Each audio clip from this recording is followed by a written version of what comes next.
Olá pessoal, sejam bem-vindos à nossa aula de hoje. Nós vamos explorar um outro tópico fundamental do campo da inteligência artificial, os dados. Especificamente vamos abordar os conceitos de dados rotulados e não rotulados, os atributos, as features, tipos de atributos e a representação de dados para a inteligência artificial. Vem comigo!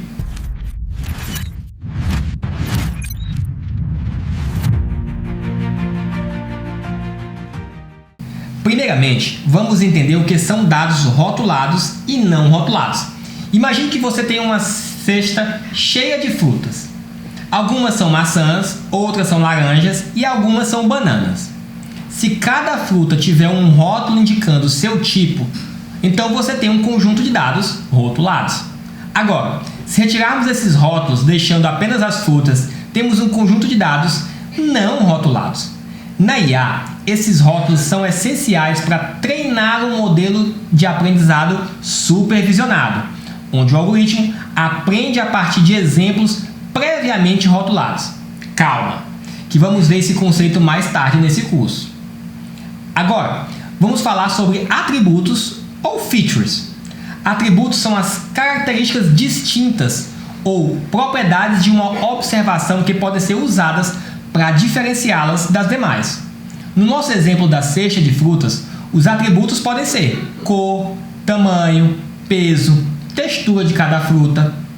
Na IA e no aprendizado de máquina, os atributos são usados para criar um modelo. Existem diferentes tipos de atributos. Alguns são numéricos, como idade, altura ou peso. Outros são categóricos, como tipo de fruta, cor, país de origem. Além disso, temos os binários, que podem apenas ter dois valores, verdadeiro ou falso, sim ou não. E por fim, temos atributos ordinais, que são categorias como uma ordem ou classificação específica, como classificações de filmes ou níveis de satisfação de um cliente, por exemplo. Toda essa conversa sobre rótulos e atributos é para introduzir o conceito de representação de dados para a IA. A representação de dados é uma maneira como os dados são codificados para que a máquina possa processá-los.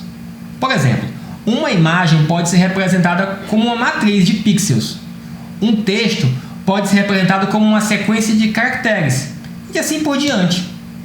A representação de dados adequada é crucial para o desempenho dos modelos de inteligência artificial. Entender esses conceitos é fundamental para trabalhar com a IA. Sem dados rotulados, não podemos treinar modelos preditivos. Sem entender o que são atributos, não podemos extrair características essenciais de nossos dados. E sem uma representação adequada, nossos modelos não serão capazes de processar esses dados corretamente. Vamos entender um pouquinho mais sobre dados, atributos e representação analisando um dataset, o Wine Quality Dataset. Esse dataset relaciona as características químicas de diferentes variantes de vinhos portugueses com sua qualidade avaliada. Vem para o código comigo! Vamos começar importando pandas USPD. Nossa URL é essa daqui. Em seguida, vamos ler o nosso dataset através da URL e precisamos informar o separador nesse caso, que esse dataset está separado por ponto e vírgula. df_head, vamos ver o que temos aqui. Olha só, basicamente números, podemos até dar uma olhada no df.info para ver o que temos de informação aqui no dataset. Olha só, todo floats e a qualidade inteira. Então, provavelmente, se eu fizer um describe aqui, vou deixar esse info aqui, df describe, para descrever ele. Na qualidade, a média é 5, o menor valor 3 e o maior valor 8. Então as notas variam de 3 a 8, sendo inteiros, está aqui, ó. Sabemos que é discreto o valor da qualidade. Se nós fôssemos criar um modelo para tentar prever a qualidade de acordo com a qualidade química ou com as características químicas do nosso modelo, poderíamos utilizar um classificador ao invés de um regressor, tá? É uma possibilidade. Podemos usar agora o Seaborn as SN e o import matplotlib pyplot, ASPLT, para a gente dar uma olhada na matriz de correlação. Então, vou chamar de correlação igual a df.core. Vai funcionar basicamente porque são todos números. Então, plt.figure, vou colocar o fig size igual a 10.6 por 10.6. Vou usar o Seaborn para imprimir, para plotar o mapa de calor. Notation true, cmap igual a, tá errado, cmap igual a cowarm. plt.title, correlação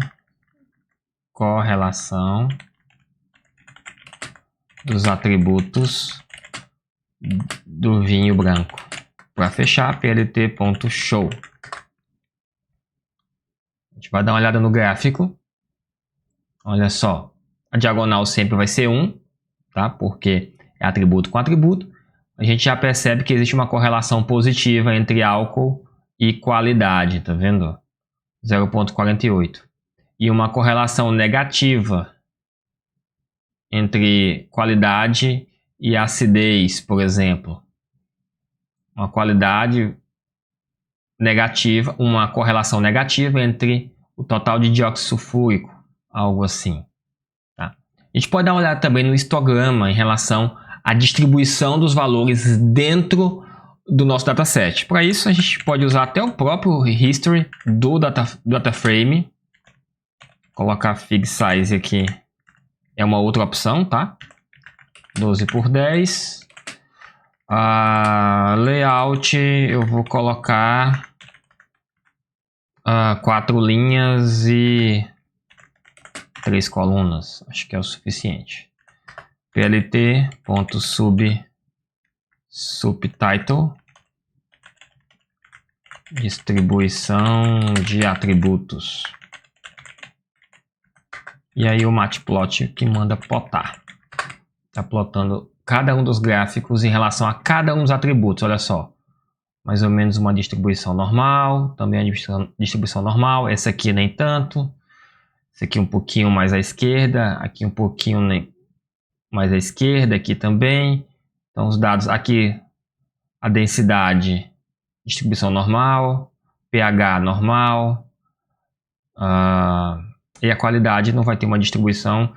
Na verdade, nós temos mais notas 5 e 6 do que qualquer outro atributo. Nós podemos ver, por exemplo, a correlação com a variável alvo, né? Imaginando que nós vamos classificar em relação à qualidade. Então, qualidade core igual a core, correlação dentro de qualidade, quality, lá está em inglês, ponto sort values ascending igual a false. Vamos ver aqui um print qualidade core. Olha só, uma correlação alta com álcool, com sulfato, com acidez cítrica. Nós podemos ainda plotar algumas distribuições. Por exemplo, vamos selecionar só as características. Vamos chamar essas características agora de features. Features selecionadas ou características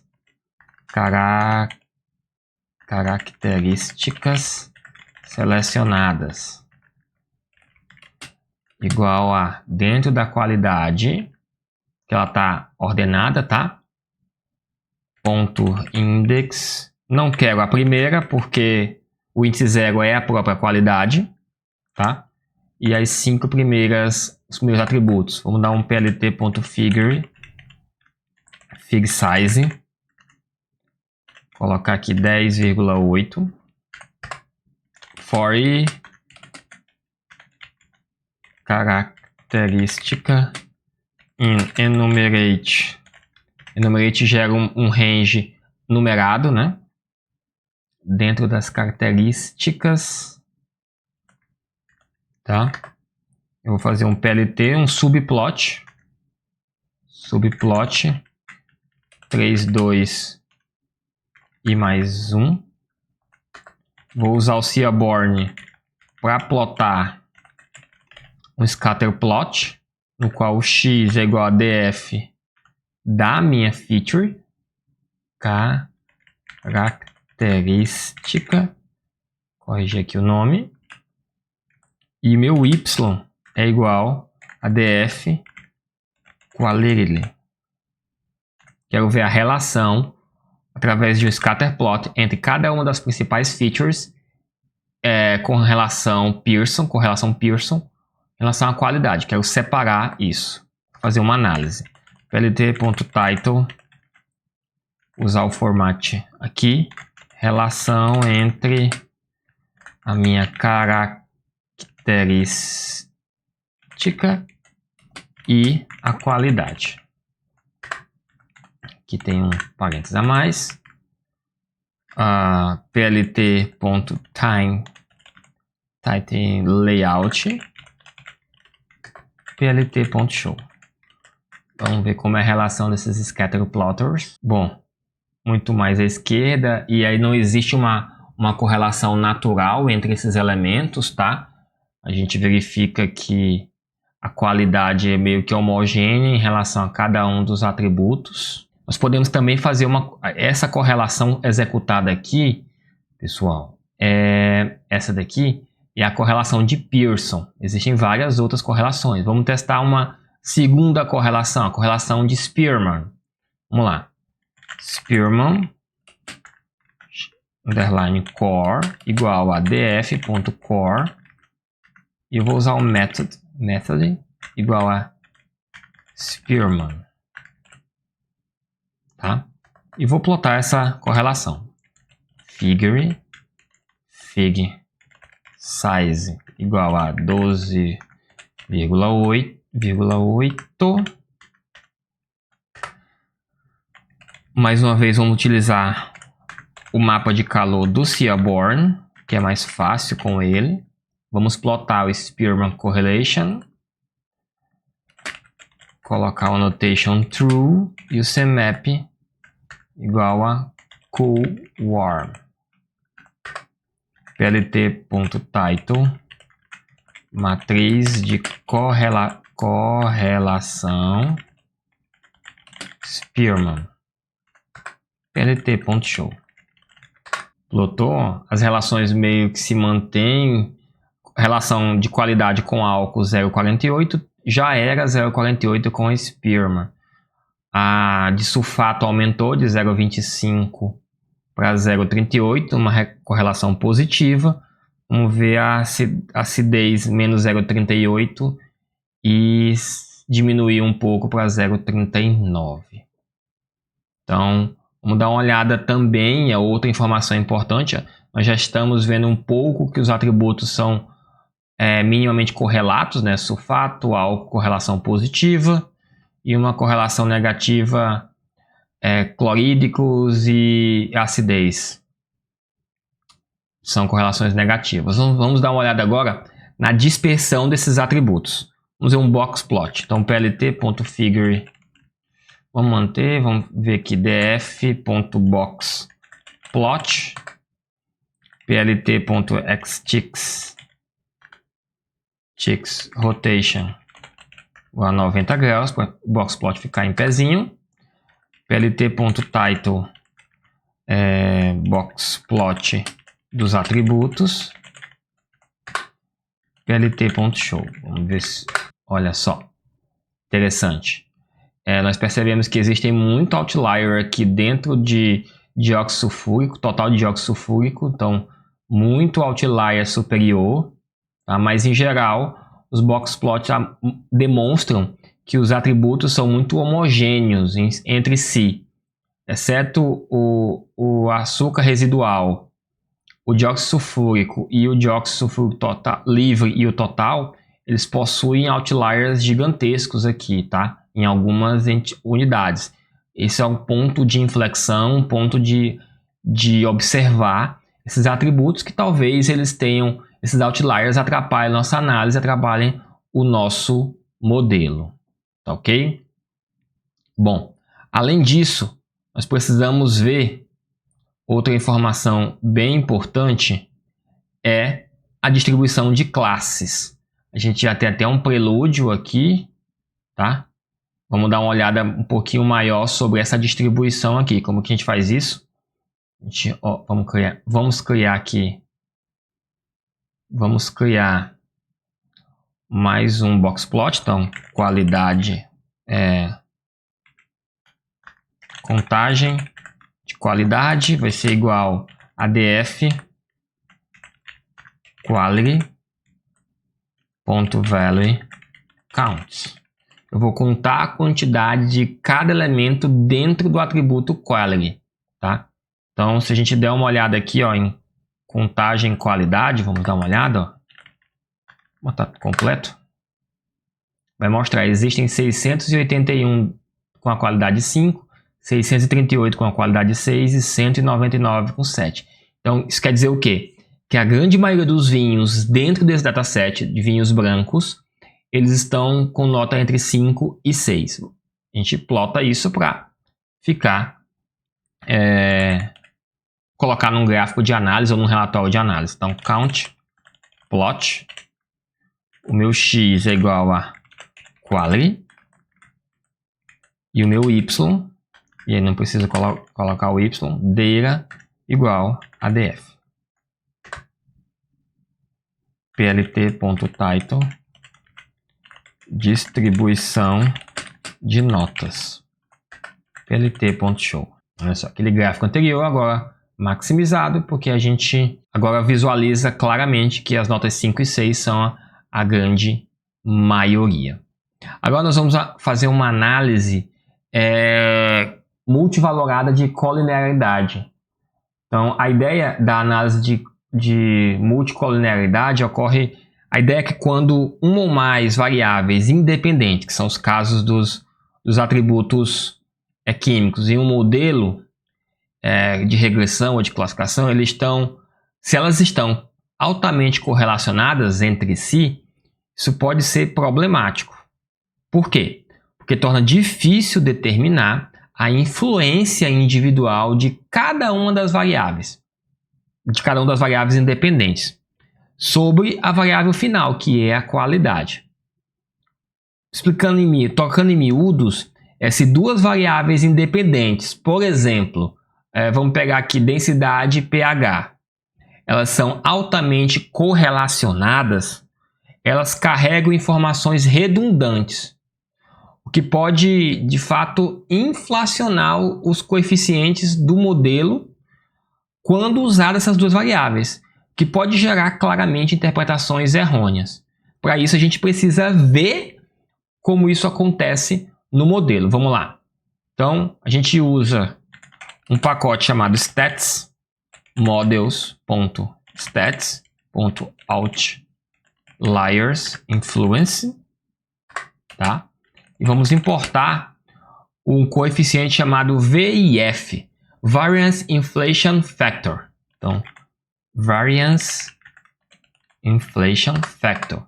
É ele que vai medir essa correlação multivalorada. Então, vamos chamar aqui de x igual a df.drop.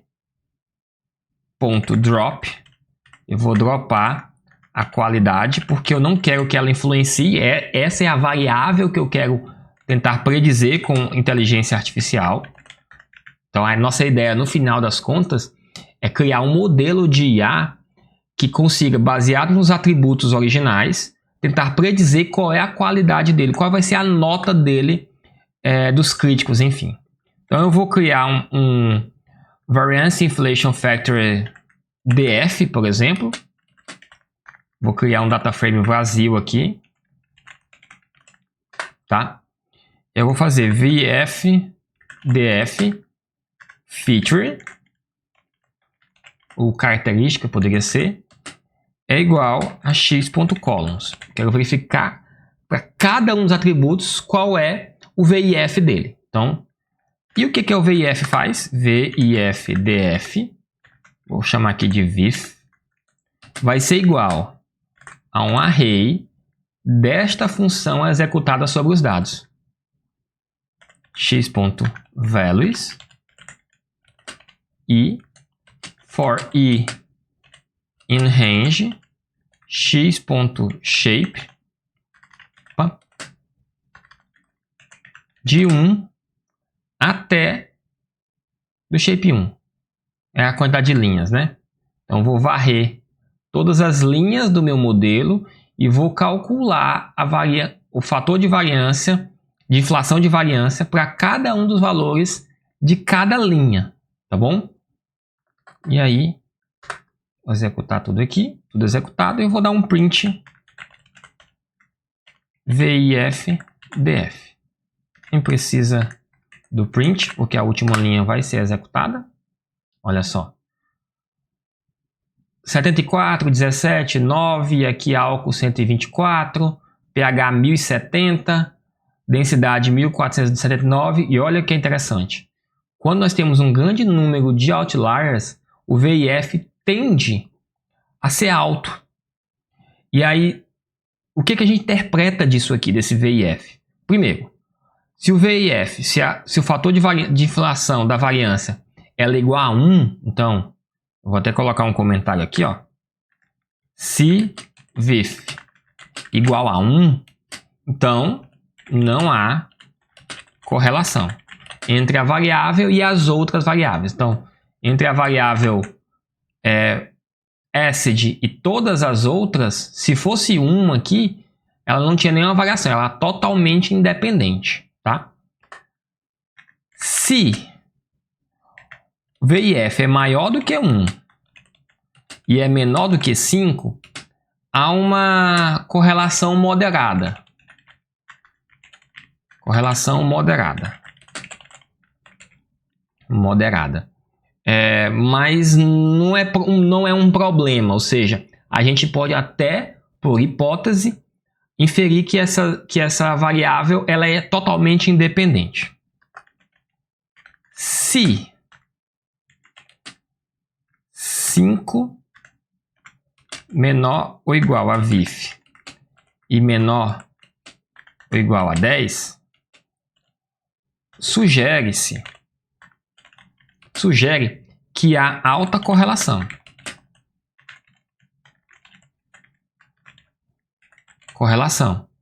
E isso pode ser um problema. Vou até colocar aqui problema. Por quê? Porque pode ser que essa variável esteja muito associada a todas as outras variáveis, tá?